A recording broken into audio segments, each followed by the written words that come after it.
Training with Sarika. I'm actually going to talk about anger management in teenagers. As we all know, anger is a negative emotion which we really need to cut down in ourselves and more in our children or teenagers.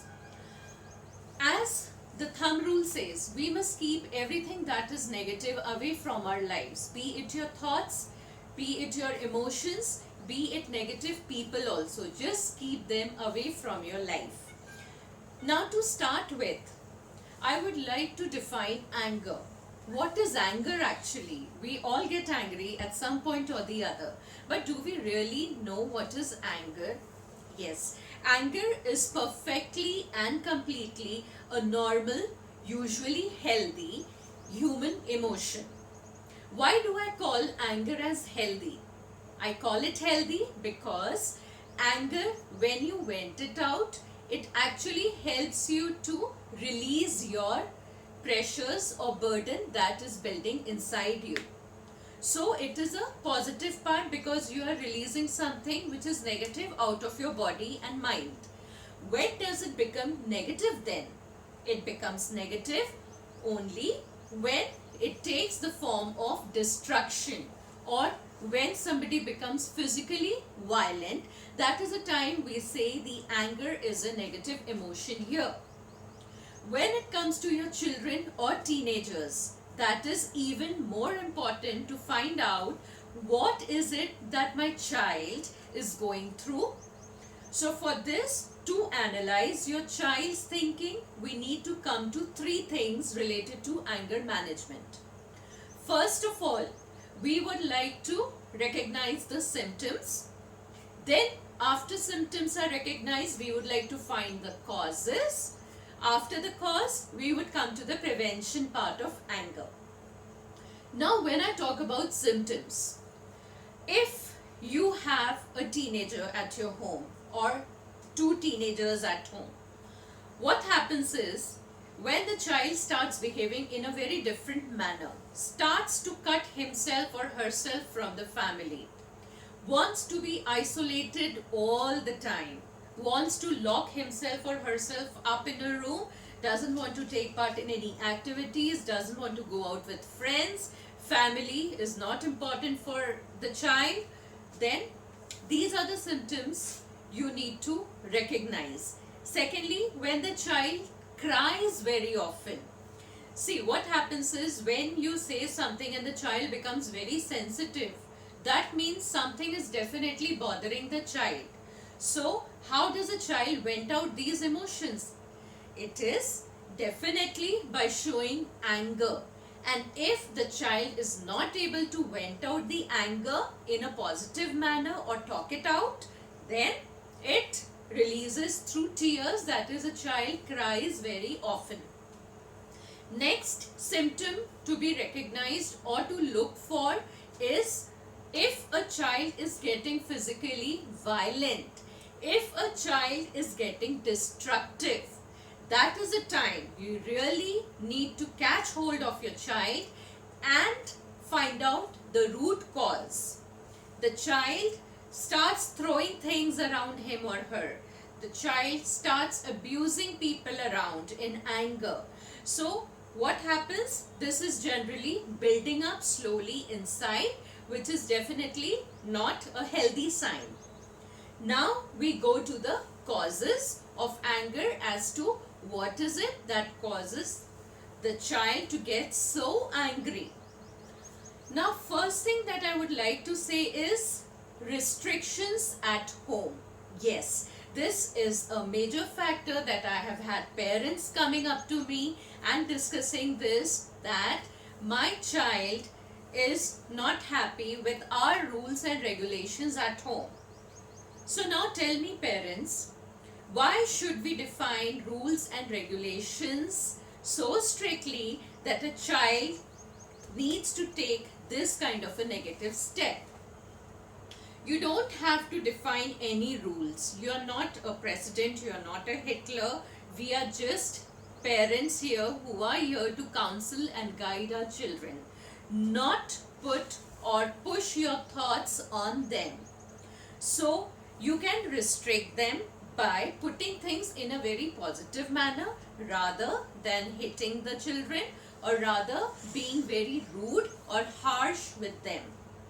There are restrictions at home, but if counseled properly or conveyed in a positive manner to the child, I'm sure there is not a single child in the family or on this earth who wouldn't understand what the parent is trying to say. But if you equally show the negative anger or the negative emotion in front of your child, that is a time the child would revolt. So don't let this thing come in. Now the workload that comes from school is another major cause of anger. What happens when the child is given a particular project or assignment? The time is less. And what happens? The child generally, instead of thinking or managing the time in a very constructive manner, the child wastes his or her time thinking as to how am I supposed to complete it or how much time will it take to complete. I don't have enough time. So now again the negativity pools in instead of positive thoughts or instead of start getting to work. So you as parents, you have to help the children with the time management also. So that reduces half of their anger part. Now the sibling rivalry. This is another negative thing that comes in from friends and relatives or even parents of the family. Now dear parents, I would like to tell you one more thing. All our 5 fingers of one hand are not equal. So children of one family also cannot be compared. Each one has its own talent and own individuality. So we cannot compare the children as to this one is smart or intelligent, the other one is not smart or not so intelligent. This would be a wrong part and this would be a wrong upbringing for your children. All the children are intelligent. You only need to identify each one's talent and bring them out.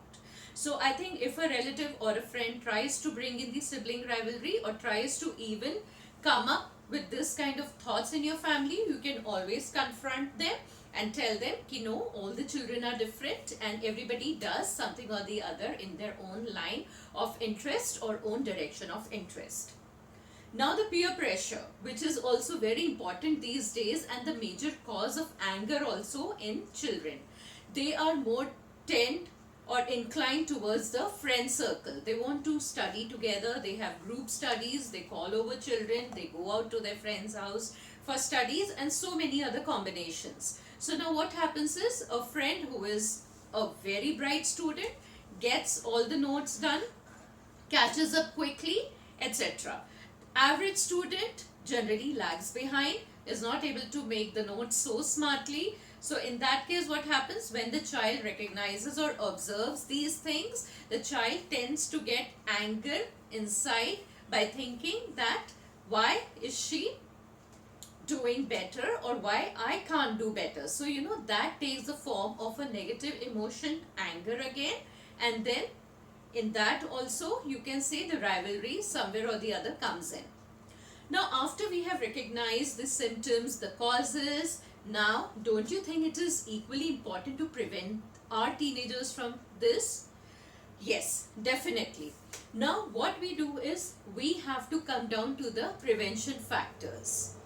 You have to maintain a relation such that a child doesn't have to think twice before he or she walks up to you to discuss their thoughts or emotions, be it parents or any other elder in the family. So the atmosphere or the environment at home should be very free. It shouldn't be full of tensions. Parents, you need to be cordial to one another, because if the parents are happy, if they maintain a healthy relation, it reflects on their child's performance. Next is when I talk about discussing things with the elder, I also talk about positive thinking which a parent can instill in their child. If you think the child is getting into the negativity part, you need to take hold of the thought and just cut it from the base. So positive thinking is something which is very important, which has to come from the parents. If the parents are themselves a positive thinker, then I think you can instill or you can keep encouraging your child towards only positive thoughts. If a child has not performed well, it would be very wrong on a parent's part to punish or to say things which hurts the child. Instead, you can always encourage them by saying that there is always a second chance, you can do it well next time. You know, you really have to encourage the child so that the child is motivated, not demotivated. Next, I talk about exercise. Exercise is something that is also a very important part of anger management. Exercising helps to vent out all the negative thoughts that you have or the anger that you have, because once you really distract yourself into some physical activity, then the negative thoughts, whatever they are, they naturally tend to drain out of your mind and body. So please see that your child is not a potato couch, but is actually taking part either in school activities, sports, or generally playing with their friends, or generally if not with friends around, then try to take the child for swimming, for some sport, put him for football, cricket. There are so many outdoor activities. So kindly, that is a parent's responsibility to see that the child does some form of physical exercise every day. Next, I come to eating healthy. Yes, eating or food plays a very important role in what your child actually thinks. If the child is not eating healthy, the child is not thinking healthy also. Please remember this. You need to give them all the regular and healthy things at regular interval of time. If the child is eating too much, that is also bad. The child needs to have small meals at regular interval of time, because they tend to give out more calories, more energy than the adults. So their intake of food should be more as compared to the adults, because they really need to give out their energy. So eating healthy is something that a parent would only instill in their child. I hope parents, you have understood what I have tried to convey from this video, and you can look for more videos on other topics of training with Sarika. Thank you for listening.